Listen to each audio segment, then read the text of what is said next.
아멘. 우리 좌우전으로 인사하실 때 주님을 기다립시다. 이렇게 한번 인사하시겠습니다. 네. 한 번만 더 인사할까요? 11달 동안 수고 많으셨습니다. 이렇게 한번 인사하겠습니다. 11달 동안 수고 많으셨습니다. 예. 참, 저희의 이 모임이 좋은 것은 하나님께서 저희를 서로 위로하고 격려하고 하나가 되어서 공동체로 살아가라고 불러주셨기 때문입니다. 저는 기도해 주셔서 지난주에 이제 선교 준비를 잘 하고 또 잘 다녀왔습니다. 어제 일찍 떠난다고 어제까지 사역이 있어서요. 떠난다고 했는데 이게 좀 점점 늦춰져서 그래도 빨리 떠난다고 오후 4시에 출발을 했는데 이렇게 LA까지 올라왔다가 모셔다 드리고 이렇게 오니까 저희가 집에 도착한 건 새벽 2시였습니다. 많이 막히더라고요, 국경이. 그래서 오늘도 좀 막힐까봐 제가 아침에 이제 팀들한테 오늘은 점심도 먹지 말고 떠나서 국경을 지나서 하는 것이 내일 이제 다 출근을 해야 되는 친구들이기 때문에 부탁을 했는데 무사히 잘 올 수 있도록 좀 그렇게 안전을 위해서 계속 기도해 주시면 좋겠습니다. 저희가 올 한 해 신약 한 번을 다 우리말 성경이라는 쉬운 성경으로 같이 한번 읽어보자. 시작을 해서 이제 베드로전서까지 왔습니다. 이제 베드로후서 나오고 조그만 편지들이 좀 나오고 그다음에 이제 요한계시록까지 가면 이제 올 한 해로 신약을 저희가 다 읽게 됩니다. 여러분 신약을 한번 이렇게 쭉 읽으시면서 어떠셨는지 잘 모르겠지만 저는 개인적으로 이 우리말 성경이 참 이렇게 말을 쉽게 풀어놓은 것들이거든요. 풀어놓은 이 성경을 통해서 더 이게 좀 쉬운 뜻으로 하나님이 하시는 말씀을 더 쉽게 이해할 수 있어서 너무 좋았습니다. 이 베드로전서는 베드로가 쓴 글입니다. 어떤 사람들은 그 무식한 어부 베드로가 무슨 글을 이렇게 잘 쓰냐라고 얘기를 했겠지만 옛날에는 편지를 쓸 때 옆에서 이렇게 대필해 주는 사람이 있었죠. 베드로가 부르면 이렇게 써주는 사람이 있었습니다. 그래서 그렇게 대필을 했던 것으로 보이고요. 또 베드로가 주님을 만나고 성령을 받은 뒤에 하나님의 말씀이 또 하나님의 구약 성경에 있었던 그 말씀들이 베드로 안에서 다 해석이 됐기 때문에 오늘도 보면 이 짧은 구절 가운데 구약 성경이 인용이 되게 많이 나옵니다. 그래서 하나님의 뜻이 무엇인지 온전히 이해할 수 있게 되어서 충분히 이 편지를 썼다고 모든 그런 신학자들과 모든 사람들이 그렇게 보고 있습니다. 이 편지를 쓴 대상은 지금 지도로는 터키 지방이라고 말하고 성경에 나오는 단어로는 소아시아라고 불리는 지방에 있는 흩어져 있는 성도들에게 썼습니다. 베드로도 이 베드로 전후서를 쓴 이 시간은요, 베드로에게도 되게 힘든 시간이었습니다. 왜냐하면 로마의 핍박이 아주 극심했던 시대고요. 베드로 역시 로마에게 특히 네로에게 핍박을 받아서 마지막에 죽임을 당하는데 베드로는 오히려 십자가 거꾸로 매달려서 죽임을 당했다는 그런 전통이 내려오고 있습니다. 그만큼 참 살기 힘든 세상, 참 살기 어려운 시대에 베드로가 흩어져 있는 성도들에게 그 성도들을 권면하고 위로하고 그럼에도 불구하고 타협하지 않고 성도로서 하나님의 자녀로서 살아가는 것이 어떤 것인지에 대해서 계속 이야기해주는 내용이 베드로 전서와 베드로 후서의 내용입니다. 저희가 이렇게 큰 줄거리를 좀 머릿속에 넣고 성경을 쭉 읽어 나가야 한 구절 한 구절에 오해를 하지 않습니다. 이게 옛날에 농담 그런 거 아시죠? 어디를 읽을지 몰라서 그냥 성경을 잘 모르는 사람이 기도를 하다가 하나님 이 성경을 제가 이렇게 딱 펴서 이렇게 나오는 말씀이 하나님 말씀으로 알겠습니다. 좌우전후 없이 딱 읽었더니 가룟 유다가 목매어 죽으니라. 이건 아니다. 다시 덮고 이 말씀이 제 말씀일 리 없습니다. 그래서 다시 폈더니 뭐라고 나왔죠? 너도 당장 가서 그 일을 해라. 이렇게 나왔다는. 성경을 그렇게 읽으면 안 되거든요. 저희가 전체 큰 그림을 알고 그 그림 가운데 왜 이런 얘기가 나왔는지를 알아야 됩니다. 그래야 오해하지 않습니다. 오늘 이 베드로는 흩어져 있는 핍박당하고 어려움을 당하는 많은 성도들에게 무슨 이야기를 해주고 싶었을까? 지금 저희가 참 권사님 기도하신 대로 참 어려운 세상을 삽니다. 한국을 봐도 한숨이 나오고 참 힘들고 어렵고 한국 사람들이 이렇게 흥이 있는 사람들이지만 저는 2002년 대한민국이 이 축구대 외에 이렇게 많은 사람들이 모인 적이 있었나. 그 사람들의 마음은 나온 사람이나 나오지 않는 사람이나 다 똑같을 거예요.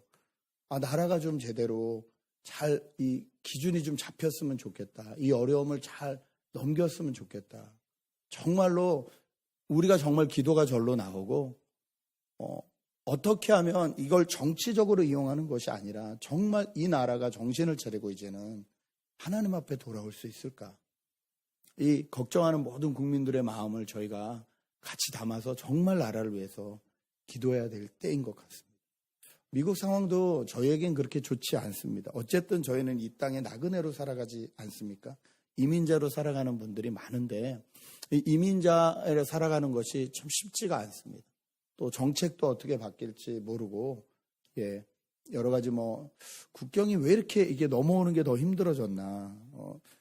그 답사를 갔을 때랑 너무 다른, 저희가 답사를 갔을 때도 물론 한 2-3시간 빨리 떠나긴 했지만 그때는 정말 7시간밖에 걸리지 않았거든요. 금방금방 통과가 됐는데 이번에는 되게 오래 걸리더라고요. 하나하나 다 검사하는 것 같고 이민자의 삶이 참 쉽지 않겠다. 미국에서 사는 이 외국 사람들의 삶이 더 쉽지 않겠다.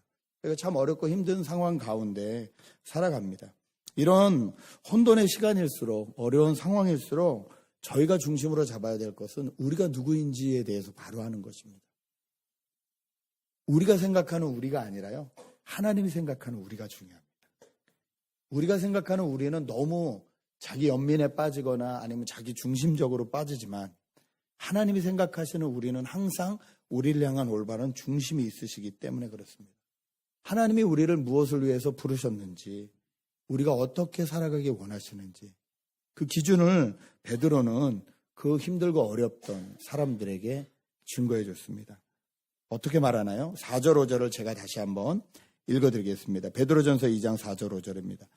사람에게는 버림을 당하셨으나 하나님께는 택하심을 받은 보배로운 산돌이신 예수께 나아가 여러분 자신도 산돌들처럼 신령한 집으로 세워지십시오. 그래서 예수 그리스도로 인해 하나님께서 기쁘게 받으실 만한 제사를 드리는 거룩한 제사장이 되십시오. 참 힘들고 어려운 세상을 살아갈수록 베드로가 말하는 것은 뭐냐면요. 리빙스톤, 살아있는 돌 대신 예수 그리스도 앞으로 나아가십시오. 예수님 앞으로 나아가십시오. 그렇게 나가면 뭐가 된다고요? 신령한 집으로 세워지게 됩니다. 여러분, 이 성경이 쓰였던 시대의 사람들은요, 이 돌이라는 단어에 대한 의미를 다 알고 있었습니다. 여러분, 돌 그러면 어떤 생각이 드세요? 돌. 좀 딱딱하고 아니면 좀 어리석고 아니면 이럴 때 돌 이런 표현 알죠? 제 중학교 때 별명이 짱돌이었습니다. 제가 장씨잖아요. 근데 저희 담임 선생님이 수학 선생님이었는데 얘는 문제를 풀어보라고 시키면 못 맞히거든요. 참 경상도 분이셨는데 참 똘이다. 그래서 그 다음부터 지어주신 별명이 짱돌. 어이 짱돌. 뭔가 좀 딱딱하고 애가 좀 뭔가 좀 모자르고 이러면 돌. 저희는 그런 의미가 있는데 이 성경이 쓰여질 때에 이 사람들은 돌 그럼 2가지 의미를 기억했습니다. 하나는 기념이 되고 소망이 된다는 의미였습니다. 여러분 구약 성경 보시면 이 강을 건너거나 위기를 넘어가고 나면 꼭 그 강이나 그런 데서 돌을 꺼내서 기념비를 세웠죠. 그래서 하나님이 이 위기 가운데 우리를 어떻게 기억하셨는지를 자신뿐만 아니라 자신의 후대들에게도 계속 알게 하겠다라는 의미로 족속마다 12족속마다 그 강가에서 돌을 캐어서 기념비를 세우고 이런 일을 했습니다. 돌은 기념한다는 뜻이었습니다. 하나님을 기억한다는 뜻이었습니다. 또 하나 소망이라는 뜻이 있었는데 그 소망은 뭐냐면요. 이스라엘 백성이 망하지 않았습니까? 하나님의 백성이 망했잖아요. 구약에. 그 망한다는 증거가 뭐였냐면 성전, 하나님이 임재하신다고 말하는 성전이 이방인들에 의해서 무너져 버렸잖아요. 그리고 포로로 끌려가게 됐잖아요.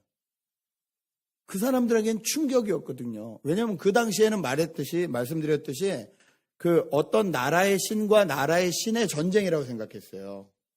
근데 우리 민족이 망했다는 건요, 우리의 신이 저 신보다 약하다는 소리가 되는 거예요.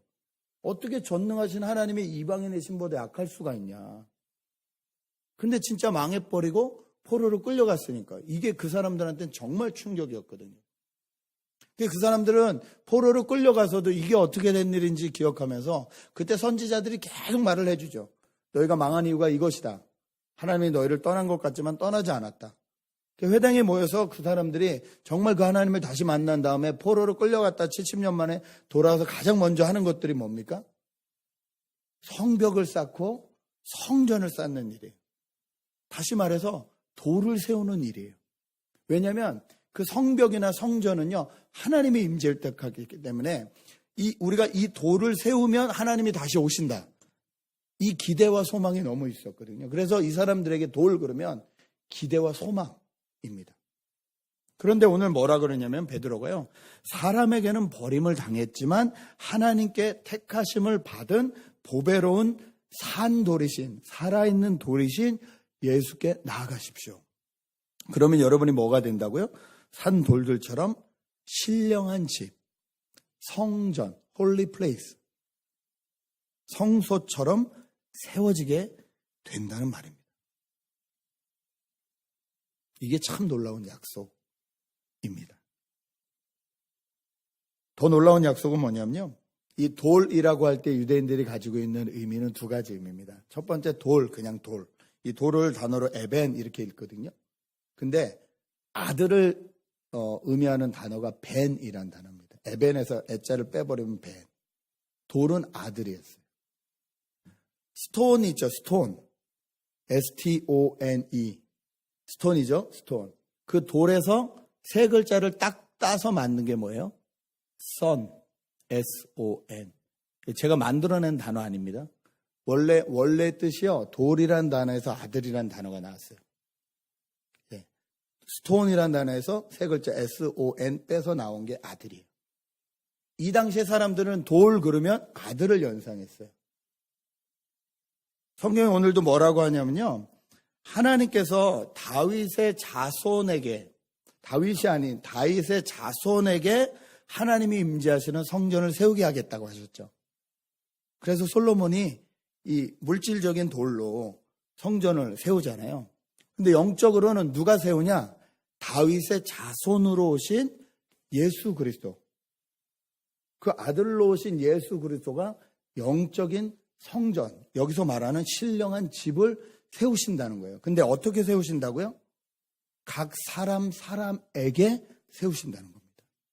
그래서 주님은 저 건물, 만들어진 돌로 쌓은, 물질로 만든 이 돌로 쌓은 이 성전의 돌 위에 돌 하나라도 다 흩어져도 내가 저 성전을 3일 만에 다시 세우겠다. 예수 그리스도가 죽으시고 부활하시는 그 사건을 통해서 이제는 하나님이 임재하시는 성전이 건물에 있는 것이 아니라 하나님을 믿는 예수 그리스도가 임하는 사람들 안에 세워지게 하겠다. 이게 신령한 집, 거룩한 집, 하나님이 계신 곳, 3일 만에 세우겠다. 이렇게 약속하시는 거예요. 그래서 이 산돌이신 예수께 나아가라라는 말은요, 이 성도들에겐 알아듣는 말이었어요. 아, 이 그냥 물질적인 돌을 비유해서 아들을 얘기하시는구나. 그것도 하나님의 아들을 얘기하시는구나. 저분 앞에 나아가야지 우리가 신령한 집, 거룩한 집으로 세움받게 되는구나라고 알게 되었다는 것입니다. 그런데 이 축복이 주어졌어도 받을 수 있는 사람이 있고 받을 수 없는 사람이 있다는 겁니다. 이 리빙스톤인 예수 그리스도를 받을 수 있는 사람이 있고 받을 수 없는 사람이 있다는 것입니다. 6절 보십시오. 성경에 기록되기를 보라, 내가 택한 보배롭고 요긴한 모퉁이 돌을 시온에 둔다. 그를 믿는 사람은 결코 수치를 당하지 않을 것이다. 그렇지만 그러므로 믿는 여러분에게는 보배이지만 믿지 않는 사람에게는 건축자들의 버린 돌이 모퉁이의 돌이 됐다라고 했고, 또한 거치는 돌과 넘어지게 하는 바위가 됐다라고 했습니다. 그들이 말씀에 순종하지 않음으로 넘어지니 이는 그들이 그렇게 되도록 정하셨기 때문입니다. 여러분, 건물을 세울 때 가장 먼저 하는 것은 기초를 놓는 것입니다. 우리가 건물을 어느 크기로 세우든 간에요. 가장 먼저 하는 것은요. 내 기둥을 딱 세우는 거잖아요. 거기에 내 기둥을 세우기 전에 먼저 놓는 것이 이 돌들입니다. 여기서부터 여기까지. 돌들을 딱 놓고 그 돌들을 중심으로 벽을 세우고 기둥을 세우고 이렇게 나가는 거죠. 그런데 이 모퉁이 돌이 예수 그리스도라는 거예요. 사람들은 이 좋은 돌, 아름다운 돌을 쓰기 원하는데 하나님은 버려진 것 같은 세상 사람들이 무시하고 핍박한 예수 그리스도를 모퉁이 돌로 삼으신다는 거예요. 그 예수 그리스도 모퉁이 돌 되시고 살아있는 돌 대신 예수 그리스도 안에 들어있는 사람은 하나님과 같이 수치를 당하지 않고 부끄러움을 당하지 않게 될 거지만 그 예수 그리스도를 받아들이지 못하는 사람들은 오히려 어려움을 당하게 될 것이다. 오늘 성경은 그렇게 얘기를 하고 있습니다. 저희에게 이 믿음의 길이 주어졌고 복음의 길이 주어졌습니다. 그런데 이 믿음의 길과 복음의 길은요, 반드시 우리의 이성과 부딪히게 돼 있습니다. 여러분 옛날에 그런 말 많이 들으셨죠? 예수 믿으면 축복받습니다. 예수 믿고 복 받으세요. 예수 믿고 성공하세요. 교회에서 이런 말씀 많이 들으셨을 거예요. 그런데 저희 교회가 맞는 말을 하긴 했는데 반만 말한 게 있어요. 거기서 말하는 축복과 거기서 말하는 성공이 세상의 축복과 세상의 성공과 어떻게 다른지에 대해서 자세히 얘기해드리지 않은 경우가 많았어요. 그래서 저희가 쉽게 예수 믿으면 세상에서도 성공하는 걸 얘기하는구나, 세상에서도 세상의 방법으로 축복받는 걸 얘기하는구나 라고 생각을 하기 쉬웠어요. 그런데 실제로 예수를 믿어보니까 그런 일보다는 그렇지 않은 일들이 많이 일어나거든요. 여러분 예수님 잘 믿어서 여태껏 다 축복 받으셨죠? 다 자녀들이 잘 되셨죠? 다 훌륭한 이 대학도 가고 훌륭한 직장도 갖고 또 멋진 사람하고 결혼도 하고, 저희도 아픈 데도 없고 병나는 데도 없고, 이게 세상이 말하는 성공과 축복이잖아요. 그런데 그런가요? 그렇지 않거든요. 예수님이 말씀하시는 축복과 성공이 전혀 다릅니다. 예수 그리스도가 말씀하시는 그 말씀이 딱 정확히 부딪히면요, 저희는 거부감이 일어나게 돼 있어요. 저희는 넓은 길, 남들이 다 인정하는 길, 성공하는 길로 가고 싶은데 주님은 좁은 길로 가라 그러세요. 저희는 저희가 대접받고 남들이 저를 좀 섬겨줬으면 좋겠는데 주님은 너보다 다른 사람을 더 귀하게 여기고 높이 여기라고 말씀을 해요. 저희 인간적인 욕심과 딱 부딪히는, 누가 나를 인정해 줬으면 좋겠는데 그게 아니라 나는 무시당해도 좋으니까 그 사람을 인정하라는, 이것들이 거치는 돌이 되는 거예요. 저희를 넘어지게 하는 바위가 되는 거예요. 그래서 자꾸 넘어지게 된다는 거예요. 왜 넘어지냐? 말씀에 순종하지 않기 때문에 그렇다고 오늘 성경은 기록을 합니다. 여러분 예수 믿는 것은요, 저희 안에 이렇게 거칠고 넘어지게 하는 그 모든 것들을 예수 안에서 다 없애는 작업이 예수 믿는 겁니다.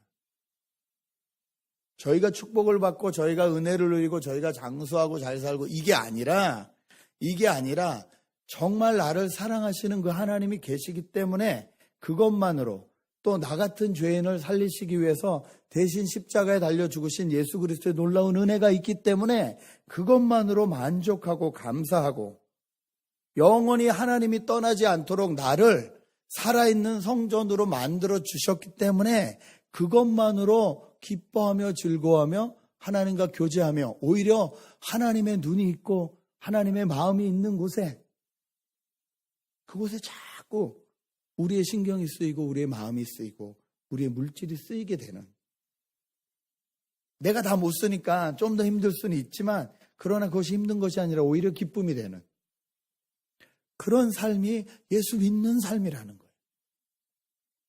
이런 부분에 있어서 저희는 계속 저희 자신과 싸워나가야 합니다. 저희는 끝까지 자기 중심이거든요. 그것이 거치는 돌이 되지 않도록, 넘어지게 하는 바위가 되지 않도록 주님 앞에 순종하고 나가야 된다는 거예요. 그때 살아계신 돌 대신, 산돌 대신 예수 그리스도가 우리를 점점 건강한 성전으로, 하나님이 임재하실 만한 곳으로 자꾸 세워주신다는 거예요. 여러분, 저희의 목표는 거룩한 성전이 되는 것입니다. 저희 삶의 목표는요, 장사하는 것도 아니고 잘 사는 것도 아니에요. 거룩한 성전이 되는 거예요. 이럴 때 9절, 10절 저희가 너무 사랑하는 말씀, 오늘 권사님 기도하셔서 깜짝 놀랐는데 너무 사랑하시는 말씀이 나옵니다. 9절, 10절 같이 한번 읽을까요? 9절, 10절 다시 한번 읽겠습니다. 비춰주시죠. 네, 읽겠습니다. 시작. 그러나 여러분은 택하신 족속이요 왕같은 제사장들이요 거룩한 나라요 그분의 소유된 백성이니 이는 여러분을 어둠에서 불러내어 그분의 놀라운 빛으로 들어가게 하신 분의 덕을 선포하게 하시기 위한 것입니다. 10절. 여러분이 전에는 백성이 아니었으나 이제는 하나님의 백성이며 전에는 자비를 얻지 못했으나 이제는 자비를 얻은 사람들입니다. 아멘. 저는 하나님이 우리를 택하셨다는 말씀을 너무 좋아합니다. 우리를 왕같은 제사장으로 세워주셨다는 말씀을 너무 좋아하고 거룩한 나라다, 하나님의 소유된 백성이다, 이 말까지는 너무 좋아합니다. 그런데 왜 그렇게 세워주셨는지에 대해서는 자꾸 망각하고 잊어버리려고 합니다. 여기에 나오는 단어들이 왠지 우리의 신분을 높여주는 단어처럼 느껴집니다. 그렇지 않으세요? 왕같은 제사장, 우리를 왕으로 취급하신다는 게 왠지 세상에서 내가 왕은 군림하는 거잖아요. 이렇게 자꾸 거룩한 나라, 그러니까 너희는 거룩하지 못한데 나는 거룩해. 뭔가 이렇게 나는 특별한 사람처럼. 전혀 그런 단어가 아닌데 저는 그 말을, 이 단어들을 그렇게 받아들인다는 거죠. 우리는 너희들과 달라. 예수 모르는 너희들과 다른 사람들이야. 이렇게 생각하기 쉽다는 거죠. 절대 아니라는 거예요. 절대 아니라. 하나님이 우리를 왕같은 제사장으로 세우셨습니다. 제사장의 역할은 뭐죠? 하나님과 죄진 백성을 연결해주는 역할이에요. 그럼 저희에게 왕같은 제사장이다 그러면요, 예수를 모르는 사람과 하나님을 연결해주는 역할을 하는 사람이에요. 지난주에도 말씀드렸듯이 구약 성경의 제사장은 아무나 되지 않았죠. 되고 싶어 하지도 않았죠. 왜요? 그 백성들이 죄가 많으면 어떻게 됐죠? 그 해에 자기가 대신 죽어야 되니까. 그게 제사장이었거든요. 목사만 제사장이 아니라 저희 모두에게 말씀하시는 거예요, 지금. 왕같은 제사장이라. 그러면 예수 믿지 않는 이 사람들을 위해서 하나님을 증거하고 복음을 증거하고 하다가 내가 대신 목숨을 잃을 수도 있는 일이에요. 이 일로 불러주셨어요. 이것이 높은 자리일까요? 절대 아닙니다. 그런데 이 자리로 불러주신 게 맞아요. 우리가 아니면 하나님을 알지 못하는 사람들이 하나님을 알 방법이 없게 되므로 예수 그리스도가 십자가에 달려 죽으셔서 우리에게 복음을 주셨듯이 우리도 누군가를 위해서 그 역할을 감당해야 된다는 거예요. 이것이 왕같은 제사장이에요. 거룩한 나라, 구별됐다는 뜻이잖아요. 여러분, 정말 예수를 믿으면요, 세상을 살아가는 방법이 다릅니다. 다를 수밖에 없습니다. 세상은 100을 벌면 100을 내가 다 쓰고도 모자라서 남의 거를 훔쳐오라고, 남을 짓밟거나 어떻게 하거나 해도 하여튼 남의 거를 가지고 오라고, 나라가 됐든 개인이 됐든 그것이 뭔가 똑똑하고 영리하는 사람들처럼 느껴지잖아요. 서브프라임 문제나 이런 우리가 괴로워하는 여러 가지 문제들이 왜 일어났습니까? 이 미국에서 제일 똑똑하다는 사람들이 상품이라고 만들어 놓고 자기들은 가장 큰 이익을 누렸지만 남들이 망하든 말든 상관하지 않아서 이런 일들이 일어났죠. 자기는 뱅크럽시 해버리면 그만이고 월급은 수백만 달러씩 받고 자기들은 아직도 끝도 없어요. 자기 가정은 끝도 없어요. Sorry? 우리도 잘 될 줄 알았어? 이걸로 끝이잖아요. 그 아픔을 통감하면서 내 재산을 이렇게 내놓은 사람 없잖아요. 내가 이걸 정책을 잘못 세웠다. 내가 이 플랜을 잘못 세웠다. 여기에 대한 책임을 내가 지겠다 한 사람들 없잖아요. 빈부격차는 늘어나고 나라와 나라끼리의 이 빈부격차도 늘어나고 그렇게 되면 이제 일어나는 게 마지막은 전쟁이거든요. 싸워서 뺏는 수밖에 없으니까. 그런 세상을 살아가는 그 세상의 모든 방법 가운데 그것과 구별된 방법. 오히려 내 것을 나눠주고 그래서 죽은 자가 살아나게 하는 그 일로 저와 여러분을 불러주셨다는 거예요. 이게 거룩한 나라라는 뜻이에요. 이렇게 하신 이유가 뭡니까? 우리를 어둠에서 불러내서 그분의 놀라운 빛으로 들어가게 하신 분의 덕을 선포하게 하시기 위함이다. 여러분, 저와 여러분이 사는 이유는 예수 그리스도를 선포하기 위함입니다. 믿으십니까? 예, 우리의 모든 삶을 통해서 예수 그리스도를 선포하기 위함이에요. 우리의 삶이 어두움에 있었다는 사실을 잊으면 안 됩니다. 예수 그리스도가 저희를 불러주시기 전에 저희도 똑같이 욕심쟁이였어요. 똑같이 자기중심이었어요. 똑같이 우리만 아는 사람들이었어요. 그런데 주님이 이제는 우리를 그 자리에서 벗어나게 하셨다는 거예요. 진정한 자유를 주셨다는 거예요. 진정한 행복을 주셨다는 거예요. 정말 그 행복과 자유를 느끼고 있다면 저희는 다시 그 어둠으로 돌아가서는 안 됩니다. 인생을 살면서 수없이 어두움으로 돌아가고 싶은 유혹들이 너무 많아요. 그럴 때 어둠으로 돌아가면 안 된다는 거예요. 빛의 자리에 있는 것만으로 하나님이 어떤 분이신지를 하나님을 모르는 사람들에게 나눠주게 된다는 것입니다. 이번 선교를 가서 참 귀했습니다. 저희도 처음 바꾸러 가는 선교였고요. 또 우리 그 선교사님도 지금 이사한 지 한 3주밖에 안 되시고 원래 계셨던 선교센터에서 나오신 지 한 2달도 안 되셨거든요. 또 현지인 대신 루이스 전도사님이라는 분하고 같이 동역을 하게 마음을 먹으시고, 이 루이스 전도사님은 그 히스패닉 분 중에서 신학교를 나오셨는데 좀 전통적인 신학교, 여기도 그렇지만요, 이렇게 신학을 하는데 제대로 된 신학을 못하고 그냥 이렇게 오순절 바로 막 무조건 병 고쳐라, 병 나아라 소리 지르고 이런 히스패닉 교회들이 되게 많아요. 밤마다 저녁 7시에 막 모여서 예배를 하는데, 예배가 딴 게 아니라 그냥 소리 지르고 찬양하고 축사한다 그러죠. 병 고친다 그러고 막 병 나아라 그러고 이쪽으로 완전히 쏠리는 분들이 많아요. 그래서 이게 지금 예수를 믿는 건지 무당을 믿는 건지 모르는 그런 교회들이 되게 많습니다. 히스패닉 교회들 중에서. 근데 멕시코에도 마찬가지예요. 거기 들어오는 것도 다 이렇게 변질되는 것들이 많아요. 그런데 그 중에서도 말씀을 제대로 배우신 분이세요. 그렇게 말씀을 배웠음에도 불구하고 워낙 살기가 어려우니까 자기 동기들 중에서 계속 이렇게 목회를 하고 남아있는 분이 거의 없대요. 풀타임으로 일하고 또 이 가정을 돌보고 또 목회를 하고 이게 쉽지 않잖아요. 그러니까 중간에 포기해서 별로 남지 않았다는 거예요.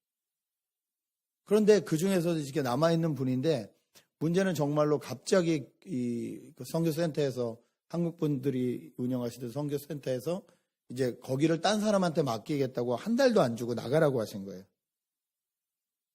갑자기 쫓겨나가시는 거예요. 교회 안에서 사셨는데, 교회 안에 살았다는 게 말이 교회 안에 살았다는 거고, 이렇게 큰 버스 같은 거 있잖아요.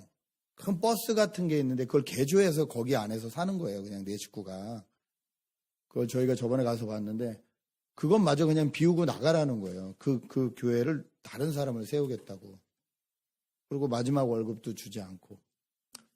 그래서 이번에 거의 쫓겨나오다시피 나왔는데 같이 나오신 젊은 우리 선교사님이 계속 기도를 하다가 그분 가정들을 품기 시작했어요. 그래서 본인도 선교사로서 한국에서 이 지원을 받아 사시는데, 기도하면서 한국에 부탁을 해서 혹시 이런 사정이 있는 현지 우리 전사님이 계신데 이분을 좀 지원해 줄 수 없겠냐. 그래서 그분이 옛날에 한 달에 200불인가를 미국 돈으로 200불인가를 지원을 받았었는데, 이분이 그 교단하고 연결하면서 자기 거를 좀 줄인 것 같아요. 그리고 그분을 더 이렇게 서포트를 하시는 것 같아요. 왜 그러냐고 말씀을 드렸더니 그 현지인이 현지인을 섬기하는 게 맞죠. 그렇게 얘기하시더라고요. 우리는 어디까지나 돕는 손길이지. 내가 이 스페니쉬를 배우면 얼마나 잘해서, 또 내가 이 히스패닉 사람들을 사랑하면 얼마나 사랑해서 내가 한국 사람만큼 사랑하겠냐는 거죠. 안 될 거 아니에요. 현지인이 현지인을 선교하는 게 맞죠. 그렇게 현지인 가운데서 복음을 전하며 살려는 사람이 있기 때문에 서포트를 하고 싶은 거죠. 그렇게 같이 동역을 하시는 교회에 간 거예요. 아직 교회도 없어요. 저희 이렇게 밖에 야외 예배 가면 이렇게 그늘로 하는 천막 있잖아요. 천막을 바닷가에 이렇게 펴놓고 세우고 거기서 그냥 야외에서 그냥 그 천막 밑에서 예배 드리시는 게 다예요. 오늘 지금 아마 저희 팀들도 그렇게 예배 드리고 있을 거예요. 천막 치고 그냥 아무것도 없어요. 교회 이름만 있어요. 그렇게 시작한 교회에 저희가 갔습니다. 이사를 하셨는데 일부러 학교 근처에 이사를 하셨어요. 아이들이 많으니까 이 아이들에게 복음을 좀 전하고 싶다. 두 분 다 학교 근처로 이사를 하셔서 그 학교를 중심으로 해가지고 학교는 안 되니까 그 옆에 있는 운동장, 그냥 이렇게 축구하는 운동장, 마약하지 말라고 축구하는 운동장을 많이 만들어줬더라고요. 정부에서 엔세나다라는 곳에. 그 운동장에 이 부분이 콘크리트로 돼 있는 게 있는데 그 콘크리트 돼 있는 데서 저희가 사역을 했어요. 아무것도 없어요. 저희 교회에서 테이블이미 뭐니 다 가져갔습니다. 테이블 펴놓고 그늘 하나 없이 떼양볕에서. 근데 애들이 모이는 거예요. 저희도 걱정하고 선교사님도 걱정하고 처음 하는 거니까 몇 명이 모일지 어떻게 될지. 저희는 50명만 모이면 좋겠다. 그래서 50명분 이틀을 준비해 갔는데 첫날에 70명이 왔어요. 두 번째 날에 10시부터 시작인데 애들이 9시에 와 있더라고요. 9시. 그래서 걔네 시켜서 야 테이블 펴라. 이름 몇 개 외워가지고 아벨 일로 와. 저거 펴. 말도 안 통하는데 펴. 그럼 애들 막 펴요. 지네가 돕고 명찰 있는 애는 어제 오네. 명찰 없는 애는 어제 안 오네. 명찰 있는 애가 명찰 없는 애 데리고 오는 거예요. 그럼 또 What's your name? 제가 안 되는 영어로 What's your name? 리피또 해가면서 그럼 또 그거 한마디 따라하면 또 명찰 걸어주고 스테이션 돌면서 같이 복음에 대해 얘기하고 하나님하고 어떻게든지 연결하려고 얘기하고. 근데 참 감사한 게 그렇게 하면서 이제 저희가 이렇게 서로 나눈 간증을 나누고 했는데 그 선교사님 사모님이 그 말씀 하시더라고요. 다른 것보다 제일 좋았던 게 동등하게 대해줘서 고마웠다. 이 말 하더라고요. 저희의 기도 제목이도 있거든요. 하나님 저희가 뭔가 가지고 있다고 가서 까불지 말게 하시고 멕시코 땅에 계신 하나님을 보고 오게 해주십시오. 저희가 그게 계속 기도 제목이었어요. 근데 사모님 입에서 그 말씀이 나오는 거예요. 동등하게 대해줘서 고마웠다. 그래서 뭐가 동등했나 우리가 얘기를 했더니 저희가 그 첫날 햄버거를 이제 간식으로 먹였는데 저희가 코스코에 가서 샀습니다. 거기 이제 엔세나다에 코스코가 하나 있어요. 근데 거기 코스코는 저희가 생각하는 여기 코스코하고 똑같은데 그분들에게는 잘 갈 수 없는 곳인 거예요. 일반 그냥 히스패닉 분들한테. 왜냐면 타코 하나가 이 10페소면 먹는데 저희가 햄버거 하나 만드는데 거의 든 돈이 100페소거든요. 하나 만드는데. 이걸 누가 사 먹어요? 못 사 먹죠. 치즈, 거기 그 코스코에서 파는 이 햄버거 패티, 빵, 다 코스코에서 최고로 샀어요. 사모님하고 같이. 최고로 사서 그걸 대접하니까 애들이 집에 안 가요. 햄버거 먹으려고. 그 길거리에서 파는 햄버거 한 30페소인가 하는데 되게 짜고 맛이 없대요. 선교사님이 먹으면서 고기 맛이 나요. 막. 선교사님 좋아하시더라고요. 남자 선교사님이. 근데 그런 게 사모님 눈에는 이 사람들이 룩다운하러 온 게 아니다. 내가 가지고 있는 거를 너희 불쌍하니까 좀 나눠줄게가 아니라 섬기러 왔구나. 아이들을 동등하게 대해줘서 감사합니다. 저는 이 한마디로 저희가 모든 보상을 받았다고 생각을 했습니다. 또 하나 신기한 것은 애기가 4명입니다. 7살, 5살, 3살, 2살. 딸만 4. 근데 선교사님 가정이 애를 키우는데 미국이 오히려 무서우시대요. 너무 경쟁하고 싸우고 오히려 멕시코에 돌아가면 너무 마음이 편하시대요. 정말로 내버려 두세요. 정말로. 저는 제가 불안해요. 2살짜리가 그냥 바닥에 앉아서 계속 먹고 있는데 땅에 흘린 걸 먹든 뭘 내버려 두세요. 완전 저희 나라 옛날에 70년대. 저 어렸을 때 동네에서 자랄 때 분위기도 딱 그 분위기예요. 땅이 이렇게 있으면 집을 자기가 지으면 그만인 거예요. 근데 아직 안 지어졌어요, 다. 벽돌이에요, 벽돌. 지붕만 덮어놓고 살다가 돈 생기면 또 짓고 이렇게 짓는 거예요. 집이 없다. 어디 그 빈터에 빈집이 있다. 들어가서 3년만 살면 자기 집 된대요. 3년만 수도세 내고 전기세 내고 하면 주인이 쫓아내지 않으면 자기 집 된대요. 그래서 선교사님한테 산으로 올라가서 집을 많이 이렇게 지어놓으시라고. 거기도 선교센터 짓게 저희가 농담도 하고 그랬는데 그렇게 어려운 환경인데도 경쟁하는 미국보다 사람들이 마음이 따뜻하고 인종차별하지 않는 거기 훨씬 좋으시다는 거예요. 그분들은 거기서 사시면서 삶 자체로 하나님의 빛을 이렇게 나타내고 계시더라고요. 여러분 저희도 마찬가지입니다. 저희가 택하신 족속의 왕같은 제사장이요 거룩한 나라에 소유된 백성으로 불림받았다면 저희 주변에 있는 어둠 가운데 있는 사람들을 기이한 빛으로 불러내는 일에 저희들의 인생이 사용돼야 될 줄 믿습니다. 이것이 우리가 서 있는 자리, 우리가 서 있어야만 하는 자리입니다. 제가 당분간 그걸 기억하려고 이상하게 생각하실지 모르지만 제가 이렇게 매니큐어를 그 멕시칸 그 여자아이가 이렇게 발라준 거예요. 저한테. 저희가 둘째 날에 이렇게 이렇게 여기다 코에다 고양이도 그려주고 막 이렇게 그려주고 여자애들은 막 매니큐어도 칠해주고 그랬거든요. 근데 걔가 오더니 나를 칠해주겠다고 그러더라고요. 칠해줘라 그랬더니 지가 이렇게 칠해주더라고요. 그거 되게 좋아하더라고요. 그래서 제가 이걸 지울 수가 없어서 주일인데도 죄송스럽지만 어쨌든 제가 그 아이를 기억하려고 당분간 좀 이러고 다니려고. 여러분 하나님이 죄인된 저희를 정말 죽을 수밖에 없는 저희를 아무도 인정해주지 않을 만한 저희를 기억하시고 불러주셨습니다.